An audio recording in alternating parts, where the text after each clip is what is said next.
Next up, we're looking at an example on how you can apply the theory we've learned on nature of the roots.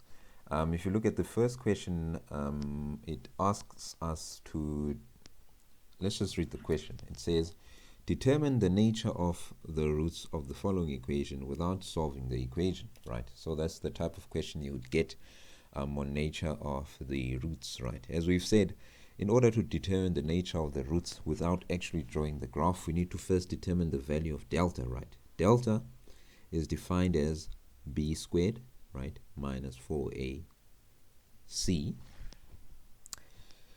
And then after that, we know that this is a, this is b, and this is c. We're going to try to plug that in. For b, we have minus 3 squared, minus 4. For a, we have 3, and then for c, we have minus 1, right? So if we try to plug that into the calculator, we will get a value of 21, right? Remember, what I've said is that you need to remember this is delta, right? And it's important that after calculating what your delta value is, you need to first do a test on this, right?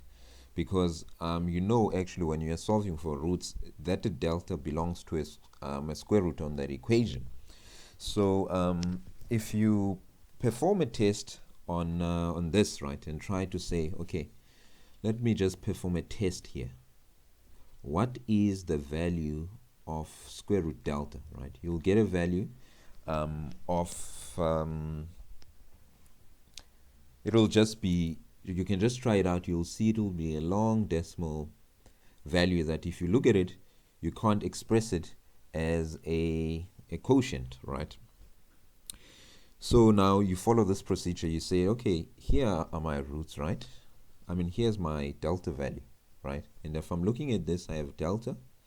Is this delta negative or positive? This delta is positive, so I'm on this side of the table, right? And then the next thing I do is this value equal to 0? Obviously no. But is it greater than 0? Yes. So which means I already know that the first case is satisfied. I'm here. The roots are unequal roots, right? And then I ask myself, is it a perfect square or a non-perfect square? We said that rational numbers are basically can be expressed as quotients, but if you try to type in what that value of that square root is, you'll get a long decimal point that you cannot express as a quotient, meaning that the roots are irrational. So we have two cases, right? We have unequal roots, we have irrational roots. Your answer here, the full answer is supposed to be, okay, after calculating delta, and then you say, therefore, the roots are unequal, and also the roots are irrational. So that's the first answer, right? And then let's look at the second example, right? We have this case now. So we need to do the same thing here, but let's clean it up a bit. We have x squared minus x minus 6 equals 0, right? And then we try to plug it into this thing on the delta. We have b squared minus 4ac minus 4ac, and then we'll have b is minus 1, a is 1, and c is that. So we're going to plug in b minus 1 squared minus 4ac, and then the answer to this will actually be 25. Our delta is 25, right? So we need to do this again. We need to follow this procedure, right? We have our delta is 25. So is delta positive, negative or positive? It's obviously positive. So which means the roots are real.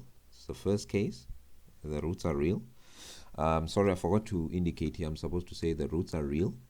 They are unequal and irrational, right? So the first case is satisfied. Immediately when you see they are positive, you already have your first answer, which is real roots. You ask yourself, is this answer exactly equal to 0 for delta, or is it greater than 0? It's greater than 0, so you already have another answer of unequal roots. And then you go down a bit further now.